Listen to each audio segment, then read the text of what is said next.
This is Climate Dialogues, where we speak to climate leaders on key decisions and outcomes during the 2023 Africa Climate Summit. I am Saida Swale. So thank you very much, Mr. Peter Odhengo, for making time for us. We'll get straight into it with a brief introduction from yourself. If you can briefly tell us about yourself and what you do.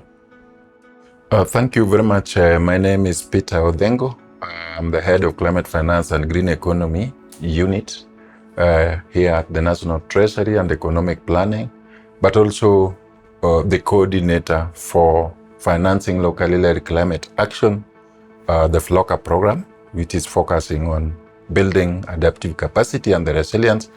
But over and above, I'm also the convener of Africa Green Climate Fund's National Designated Authorities called AFDAN. So this is a network, a platform which is coordinating all the 56 counties on how to increase access to climate finance, especially for financing, adaptation, and also building their resilience at the local level, given that Africa has not been well receiving these resources. So I'm a man of many heads, but also a locally led from the Lake region. Thank you very much. So let's get straight into it. And we'd like to get from you the key outcomes of the Post-Africa Climate Summit 2023, the issues that came out on climate financing. It is true that Africa Climate Summit was a very momentous action and program which highlighted the needs of the continent and countries to access Green Climate Fund. But there are a lot of things that have come out there then, because number one, the Africa Climate Summit ignited a unified call for the global north that there is need for them to increase financial support, technology transfer, and capacity building to the global south, where it has been seen and proven that climate finance have not been flowing adequately into this continent over the last 20 years or so. As you may be aware that before and now, the climate finance which has been accessed or been received in this continent has stagnated at about 4% globally. Although as a result of our Africa Climate Summit, there has been significant increase in flows of climate finance from about 0.6 trillion US dollar per year, according to what OECD analyzed, to about 1.3 trillion US dollars flowing to the whole world. But at the same time, the continent of Africa still remains below 4%. It means that climate finance is increasing globally, but in Africa, it is decreasing. Now, the summit highlighted that and also requested, championed the need for the change or restructuring of the global financial architecture, both from the multilateral donors, World Bank, IMF, all these, including the United Nations Framework Convention on Climate Change, the institution of financial mechanisms such as Green Climate Fund, which is also being coordinated here at the National Treasury. The National Treasury, this office is also the National Designated Authority. Those flows have not been coming. But as a result of the Africa Climate Summit, there is now a reorganized, accelerated thinking, talk, and need to mobilize that climate finance to this continent effectively and provide what we call the means of implementation. The means of implementation in climate landscape is very simple. You need technology transfer, which is aimed at reducing greenhouse gas emission. You need capacity building. You need to build the capacity, especially at the national and local level, to enable, absorb, or utilize the new technology that is coming. But over and above, you need money money, the climate finance, to ensure that the technology and the capacity building reaches the last frontier where it is. All this came up very well, and you can remember as a result of that, there was a very special meeting again in Nairobi, chaired by our president, where a number of these institutions seems to have seen the sense of restructuring them, and for example, the enhancing the special drawing rights for this continent came out very clearly, and that is a positive trend. The only thing that within the climate discourse, things take long. When you talk of climate change, we talk of data, which is more than 30 years. Africa Climate Summit is less than a year, but we have seen some good, positive movement. And the good thing again for me and for the Kenyans is simply that, it is also the conference where all the three presidents also witnessed the introduction and this launching of the financing locally led climate action, which means that adaptation and local resilient building should be at the center course. And you are coming in today as just when that money has already hit all 1,450 watts. To me, that is the greatest thing ever. Very interesting. So you mentioned that there were reasons, or it was cited that there was a decrease in the money that is coming into Africa. Were there specific reasons that were highlighted? Oh, great. There are reasons why. Number one, the reasons why it was highlighted, the decrease is number one, the global climate finance landscape or architecture generally mainly focuses on mitigation. Mitigation is all those technology or money that is earmarked to reduce emission from fossil fuel like CO2, carbon dioxide, nitrous methane, and such like. Now that money, that one means simply that you have to buy technologies into that. But now when now a continent has prioritized mainly through its national determined contribution and through its action plans to adapt and build the resilience, then many of the private sector do not see the business sense in financing into adaptation. So they are already taking the easy route of continuing financing mitigation. The mitigation aspect, for example, in Kenya here, you know that first of all, we're about top 10 in greening our energy sector. The statistics indicate we are more than 90% of green when you put geothermal, which we are almost 7th in the world. When you put our wind, the largest Turkana wind. When you put our solar, more than 50 megawatt. And when you now put all this in mini hydros. So we are doing quite well there. But now that also means that the investors now start getting fatigue in that side. And it takes time for them now to conceptualize what we call bankable project proposal, particularly for adaptation. There are also some special skill sets which are needed in order to move the money, but also there is need of geopolitics. Financing climate action requires global geopolitics, which, although it's long term, but you can remember we are last year and this year we have been having very high level geopolitics, but that one cannot yield the results now.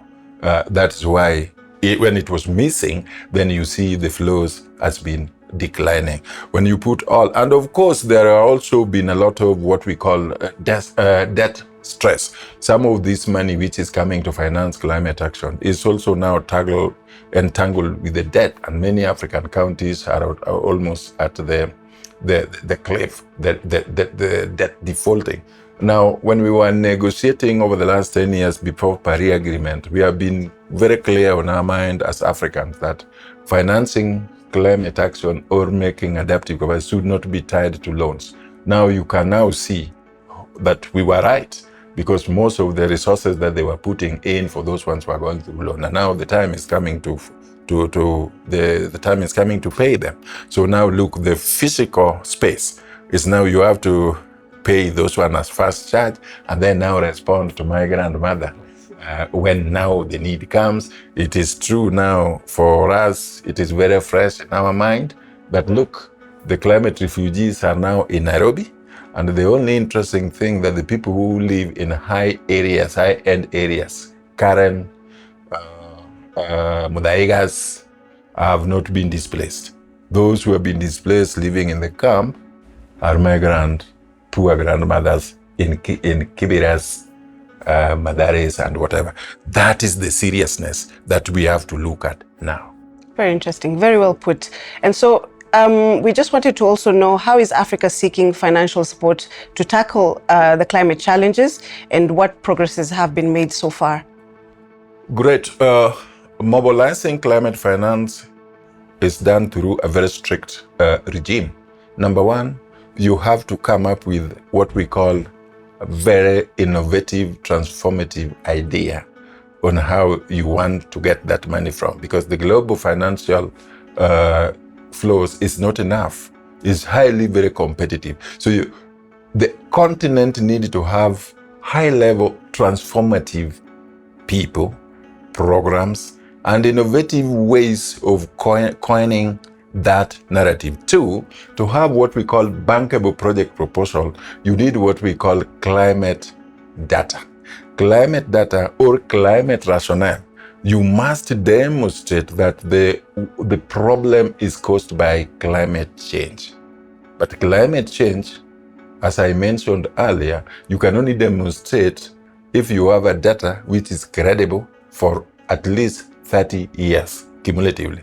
The challenge in many African countries is that their data systems are not working. The early warning systems have not been put in place because of the challenges of social challenges like poverty, education, health. Those over the last 10, 15 years have been consuming significant resources from the African government. And when you don't have adequate data to demonstrate within your feasibility that the challenge which you have is as a result of climate change, then definitely your project proposal will not be bankable.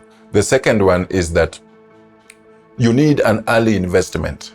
Developing a climate project proposal requires an early investment.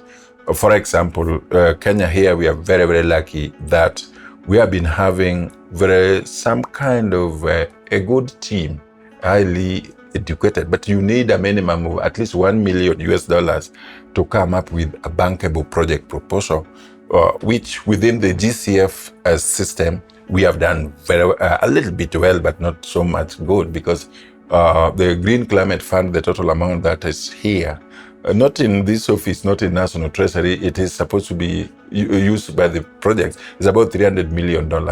And the $300 million means that there are several projects. And how many projects that we have got? Both, whether it is multi-country, whether it is single country, it is now 22 project proposals. So we have a very good experience in that.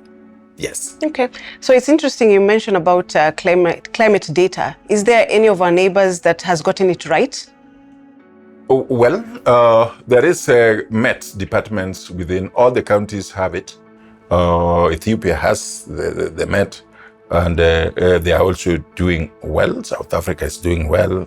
Uganda is doing. But in the region, we are the first country ever that has got a national framework for climate services. In fact, with our Kenya Met department, Kenya is the first country that has that reference as early as this year. So we are getting that information. And the good thing now with that, the early warning system is now at the local level, the lowest level.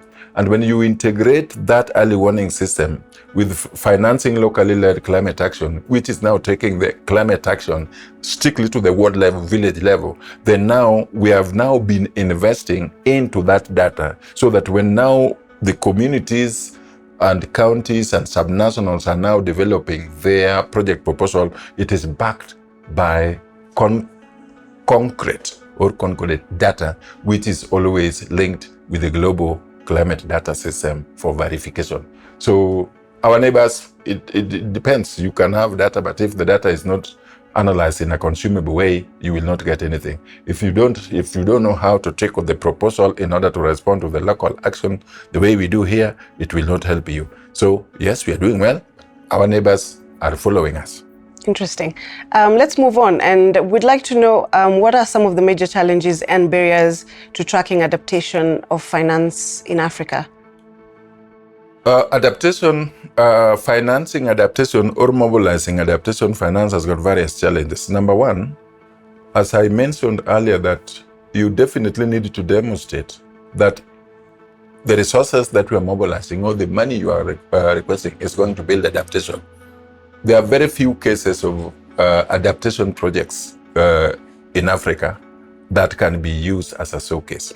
Secondly, adaptation has been very financing which has been going to adaptation has been very limited.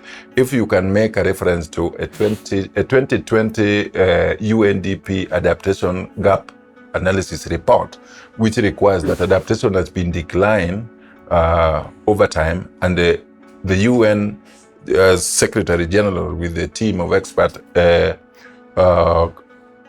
we came up and decided that we need to increase adaptation funding by 60% by 2030. So there is no good cases what you can now use to show that this is how we can do with adaptation. FLOCA program is the first ever large-scale, national-scale adaptation program, and within that program, then it is now where the others can learn. And within, there are very few, and the good thing that most of the African countries have come to benchmark with this one so that we can scale it up. And of course, there is also a problem of capacity, enhanced capacity to design such critical, reliable adaptation problem. And at the same time, there are also lack of instruments. Institutional frameworks are also not, sometimes it's missing. Policy landscapes and strategies are also a challenge in many African countries because some of them are very still a little bit struggling on those areas. Imagine even with the Green Climate Fund being established in 2010, only 26 countries in Africa have got their own national designated authorities. And less than that, they do not have direct access entities through which they can access this money. So it means that 50% of the total African countries can still not access. And if they access, then they access through what we call indirect access entities. Indirect access entities means that they will access the money from the GCF in Korea. The money goes fast to their headquarters. They deduct their administrative costs. Then it takes too long for the money to reach the county. And when it reaches the county, it takes another too long to reach the frontier where my grandmother is suffering from climate change. These are the challenges that we have. The channels should be working seamlessly and effectively. So lastly, what shifts are needed in investment decisions to better account for climate risks and enhance resilience? Well, for us to account for climate risk, first of all, there must be climate screening. Within those climate screening, businesses, private sector, the financial institutions, all those have to undertake what we call climate risk assessment. Within that climate risk assessment, that is now where we prioritize the program. And by the way, when we talk about climate finance is supposed to be, is defined as that money over and above what you need for a normal project investment. For example, we need bridges, we need roads, but now you need additional money to make those roads resilient, to make the bridges longer, stronger, so that they can resist the floods like what you've seen here. That money which is over and above is what is needed. But now, if it is not properly calculated, though, it means now that the cost of investment will be higher. And if the cost of investment will be higher, then you will find the private sector or the financial institution now say, oh, this program or this investment is not viable. Now, if it is not viable, then it means that it is going to be difficult to access money for that.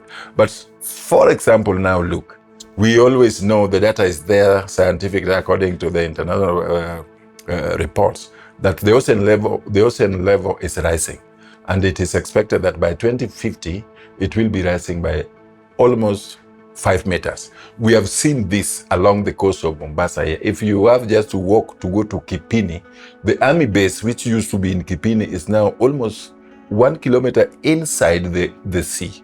All the beaches which were there in Kipini, for example, have been submerged.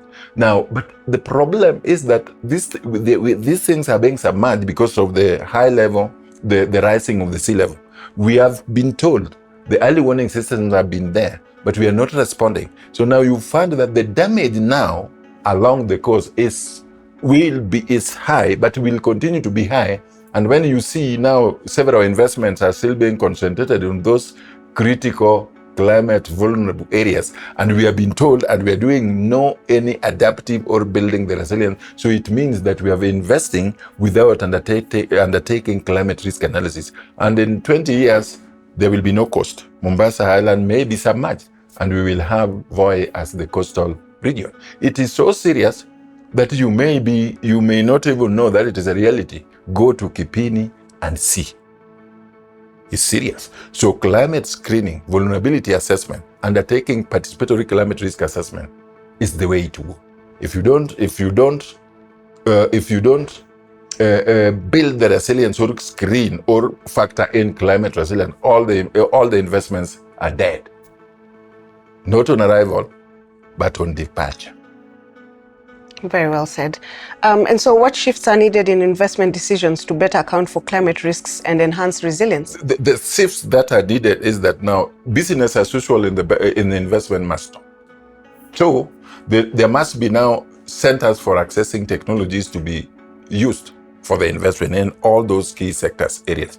In Kenya, for example, and generally in Africa, we have 7 key climate sensitive sectors: agriculture, water, land use, roads, and electricity. All those are climate sensitive. We need, first of all, now to ring fence them. We now need to have those investment opportunities, prioritizing them and supporting and protecting them now, because in 10 years to come, the investment in those areas will be very, very expensive. So we need also now to have reserves, the financial reserves that will be able to respond to the impact of climate change for the institutions that we have.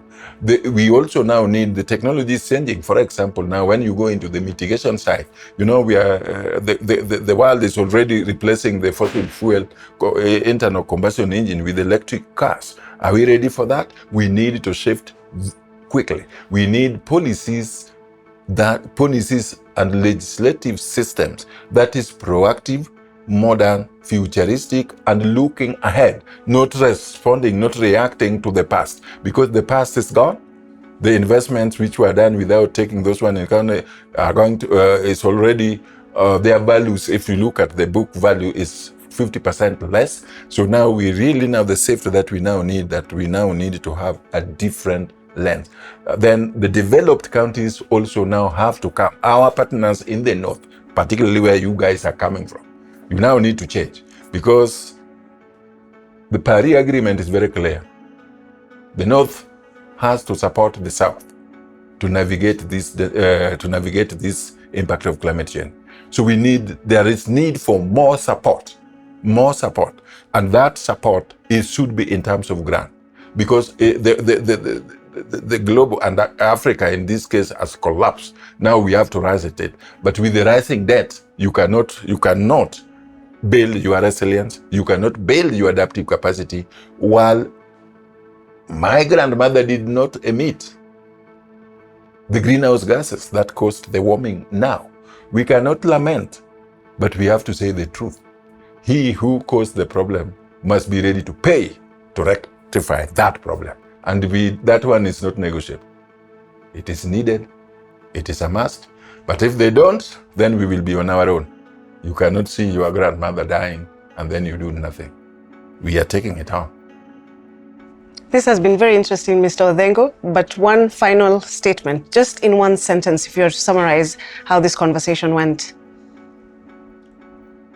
The Africa conversation went very well, but it is not about conversation. We need action. We need impact at the lowest level where climate justice is needed. The time for talking in capitals must stop, and then whoever made a promise during the Africa Climate Summit that they are going to mobilize climate finance and make it available, they must deliver it now. Thank you very much. That has been Mr. Peter Odhengo, Senior Policy Advisor, Climate Finance, National Treasury. This has been Climate Dialogues.